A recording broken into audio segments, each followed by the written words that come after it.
O vídeo de hoje vai ser sobre portas de correr.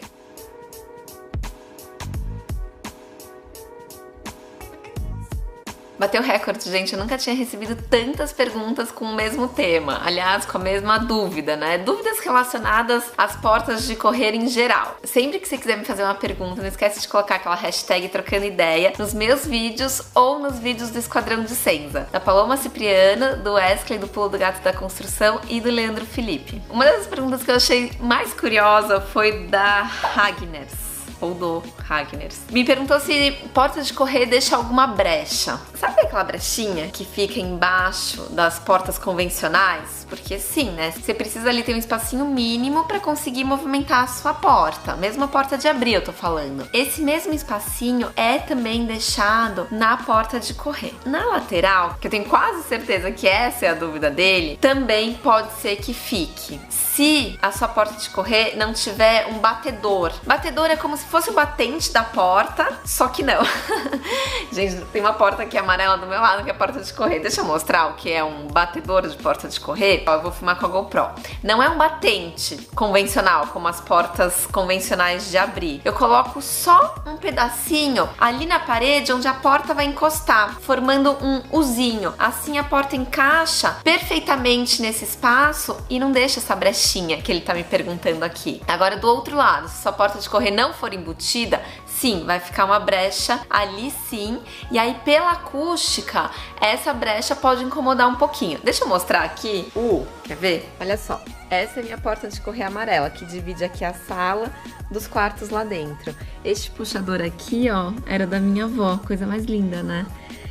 Este daqui, que é o batedor em U, tá vendo que eu acabei de comentar? Porque aqui a gente tinha uma parede, olha, a gente tinha uma parede reta, aqui não tinha porta, então eu coloquei este uzinho aqui pra porta encaixar aqui no meio. Ó, deixa eu encaixar ela aqui pra vocês verem. E aí, o som, ele fica vedado, tá vendo? E esta é uma porta de correr embutida. Eu adoro essa foto, olha. E a Maria que me desenhou loira, gente, sempre, até uns 5 anos de idade. Bom, vamos lá. Aqui, ó, é uma porta de correr embutida, tá vendo? Ó, aqui eu tenho parede e aqui eu também tenho parede, já vou falar disso. E aqui é um trilho com um bandô, ó, isto aqui é um bandô. A próxima pergunta já vai fazer um link com o que eu tava mostrando ali, que é da Ark Daniele Mendes, que ela me perguntou como deixamos o encaixe das portas de correr na parede quando não queremos que ela apareça de nenhum dos lados. Quando queremos que ela entre no meio da parede. Amo seus projetos, obrigada.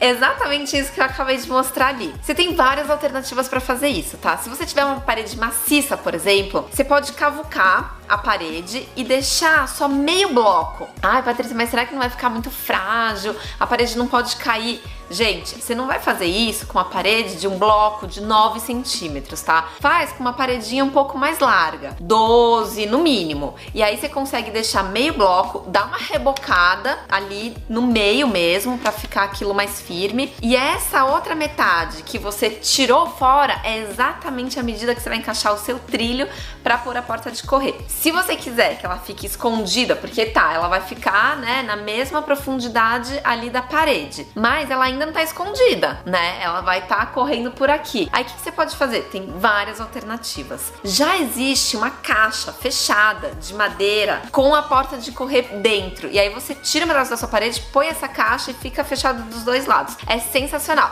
mas é um pouco mais caro. Aquela primeira opção de você tirar um pedaço da parede e pôr o trilho, como eu tava dizendo, você pode fazer só um fechamento bem pequenininho de drywall na frente. A sua estrutura do drywall tem uma profundidade ali. Você pode usar a estrutura de lado para diminuir essa profundidade e aí sim conseguir fechar e deixar a sua porta de correr totalmente embutida na parede. Foi o que eu fiz aqui, ó.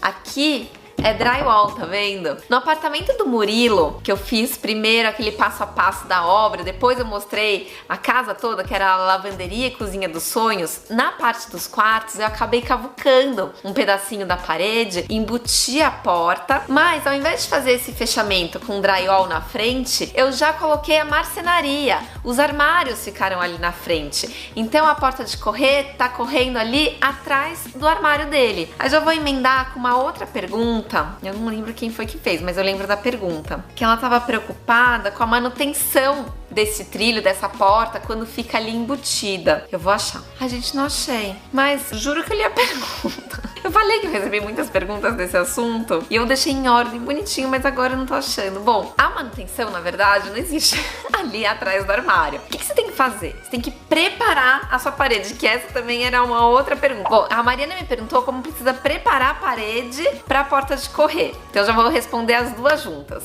Quando você prepara a sua parede, na verdade você vai dar ali o reboco, se você tiver feito a meia parede, e você vai prender o trilho da sua porta de correr na estrutura, na viga, provavelmente, dessa parede. Você não vai prender nesse meio bloquinho porque não vai aguentar mesmo. Você tem que prender em algum lugar mais rígido, mais firme. Muitas vezes, quando é drywall, o que eu faço? Eu peço pro gesseiro colocar ali um pedaço de madeira. Pode ser um pinus, uma madeira ecológica, bem resistente, que a hora que o marceneiro prender, ele não vai prender na plaquinha de drywall. Mesmo com bucha especial para drywall, gente, não fica 100%. Pede para ele colocar a madeira e prender com a bucha na madeira. Aí fica super firme. Aí a história da manutenção, esquece. Você não vai ter manutenção. E se precisar nas roldanas da porta, o que você vai fazer? Você vai correr com a sua porta até o vão de passagem, vai deixar ela fechada. Você tira as roldanas e ali sim você faz a manutenção. Mas não precisa fazer a manutenção no trilho que está embutido. Esse trilho precisa ser bem instalado para não precisar de manutenção, porque se precisar, aí vira um problema mesmo. A Ilha do Rico, nossa, que nome engraçado, me perguntou o que eu achava de porta de correr na entrada, ou se eu só recomendava nas áreas internas. Olha só, geralmente o seu hall de entrada, ele é mais apertadinho, pelo menos assim, os halls que eu vejo por aí. Para uma porta de correr, você precisa ter um espaço na lateral. Por quê? O mesmo vão que você tem ali, vamos considerar 90 centímetros de passagem da abertura da sua porta, você precisa ter do lado a mesma medida para sua porta correr. Muitas vezes a gente não tem isso num hall social. Ah, mas tem a parede da cozinha do lado, dá para cortar um pedacinho. Bom, beleza, então acho legal. Mas engraçado, me remete, mas é uma referência pessoal, tá? A projetos mais comerciais. Sabe quando você entra num consultório e tem ali as portas de correr ou numa loja? Residência, geralmente, eu acho porta de abrir, aquela porta convencional, mais aconchegante. Porta pivotante eu acho bem bonito. Quem quiser que eu faça um vídeo sobre portas pivotantes ou portas diferentes, já me conta aqui embaixo. Mas pode ser uma ideia também, porta de correr. Não pode, tá? Camila Vico me perguntou como fica o rodapé com as portas de correr. Camila, nesse último vídeo que eu fiz da cozinha, que era uma cozinha com uma cuba de semi-encaixe, vou deixar aqui em cima pra quem não viu ir lá ver. Eu comento sobre isso. Geralmente eu coloco um pedacinho de rodapé embutido na parede. Sim, você dá uma cavucada na parede e deixa o seu rodapé literalmente embutido ali, tá? A massa corrida fica nivelada com o rodapé, porque a hora que você abre a sua porta, não corre o risco de bater no rodapé, porque entre a parede e a porta de correr, gente, muitas vezes tem menos de 2 centímetros e é mais ou menos a profundidade do seu rodapé. Já vi muita porta de correr por aí arranhada na parte de baixo porque bate no rodapé. Ou, se você não quer cavucar sua parede, sua casa tá pronta, não quer fazer obra, corta o pedaço de rodapé que tá atrás da porta e pede pro marceneiro fazer na mesma altura do seu rodapé só uma chapinha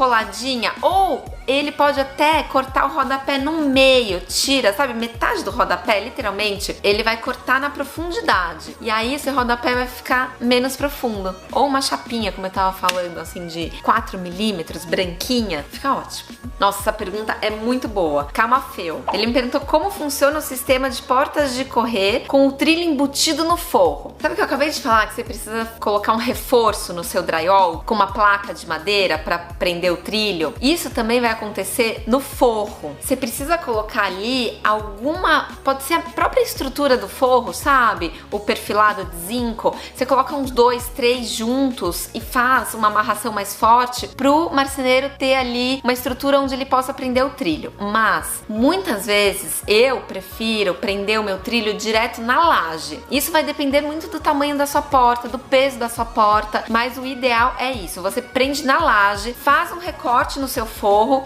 e o seu forro encosta, quase encosta, na porta de correr de um lado e do outro lado também. Mas o trilho tá firme ali na laje, não tem erro. Tadeu Werba, também sua pergunta é sensacional. Ele diz que ele é design de interiores e tem pânico quando os clientes perguntam de porta de correr por conta da manutenção, a passagem de fios, como que faz ali pra limpar, enfim. Não tem muito como limpar, gente, nesse sanduíche que fica aqui da porta de correr mesmo. Assim, sei lá, enfia um aspirador aqui no cantinho, mas sobra um espaço muito pequenininho. Vai ser difícil acumular sujeira ali se você tem uma manutenção diária. Agora, a passagem de fios, isso é super importante. Eu já vi projeto de iluminação e de elétrica que coloca caixinha nessa paredinha de drywall onde a porta de correr tá passando por trás. Se essa parede tiver uma profundidade boa, suficiente para você embutir a caixinha, sem problemas. Muitas vezes não tem. E aí corre o risco da sua caixinha dar ruim ali com a sua porta de correr. Evita, tá? Ou pensa nessa profundidade. Agora, passagem de fios para televisão com uma porta de correr ali atrás de um painel, de uma televisão, dá certo sim. O que você faz? Você não precisa centralizar a caixinha do ponto da antena e da tomada exatamente no centro ali da sua televisão. Ó, minha televisão.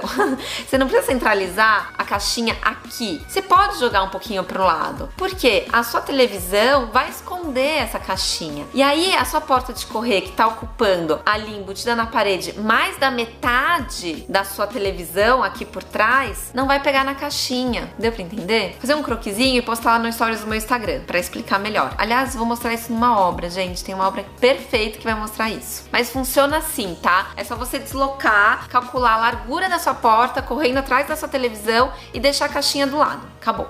O Rafael me fez uma pergunta ótima. Se eu respeito a altura de 2,10, igual às outras portas do ambiente, e se é melhor fazer de madeira maciça ou pode ser outro tipo de madeira. Geralmente, portas de correr eu faço de madeira maciça sim. Por quê? A gente coloca, além do trilho, na parte de cima com as roldanas, eu também coloco um trilho embaixo. Muita gente me perguntou sobre trilho no piso. Eu não coloco trilho no piso. O que eu coloco? É um trilho na porta. Então eu viro a porta de cabeça para baixo, faço ali uma cava, coloca como se fosse um perfil U que a gente embute ali na porta, e no piso a gente só coloca um pino. Se chama pino guia, aonde a sua porta de correr vai ficar presa ali. Para quê? Para não acontecer isso, ó. Este balanço com a porta de correr. Por quê? Você imagina a sua porta super presinha em cima e solta embaixo. Ela vai ficar balançando. A hora que você põe um pino aqui embaixo, ela fica correndo só em cima desse trilho. Então ela não corre esse risco de balançar. E pra isso tudo, a porta maciça acaba sendo melhor. Quanto à altura, olha, não tem muita regra não, sabia? Eu gosto de fazer umas portas de correr grandonas, assim, com uns 2,5 metros, fugir um pouco dos 2,10 padrão do ambiente. Me perguntaram quais portas de correr são mais seguras. Diz pelo trilho, aquelas com roldanas aparentes ou um trilho convencional? Olha só, aquela com roldana, ela é super segura sim. Mas se você pegar a porta e der uma levantada, a roldana vai se soltar do trilho sim, tá? Mas ela é super segura, tanto quanto as outras. Agora, se tá falando de segurança mesmo assim, né, contra furto, a outra que tem um trilho embutido com aquela roldana acaba sendo mais segura. Por quê? Geralmente tem um bandô na frente que esconde esse trilho. E essa roldana, lá dentro desse bandô, dentro desse trilho, ela é parafusada. Então, pra pessoa roubar esse ambiente, ela teria que arrancar o bandô, tirar a porta ali, desaparafusar tudo pra conseguir tirar a roldana, pra conseguir tirar a porta. É mais complicadinho. Então, a roldana aparente vai ser um pouco menos segura do que a roldana no trilho embutido. Perguntaram também sobre puxadores. Adoro criar puxadores. Outro dia eu mostrei no meu stories também lá no Instagram. Só vou falar disso, né, gente? Desculpa, mas é que eu tenho que lembrar as referências. Eu tava fazendo as portas de correr dessa casa que eu fiz todas as portas de madeira e vidro, umas portas enormes, sabe? Junto com aquela escada de madeira. E aí eu mostrei lá a gente cavando o puxador da porta. Lembra dessas portas aqui? Hoje a gente tá colocando as fechaduras e fazendo os puxadores. Quer ver? Vai ser uma cava que a gente vai fazer aqui na própria madeira.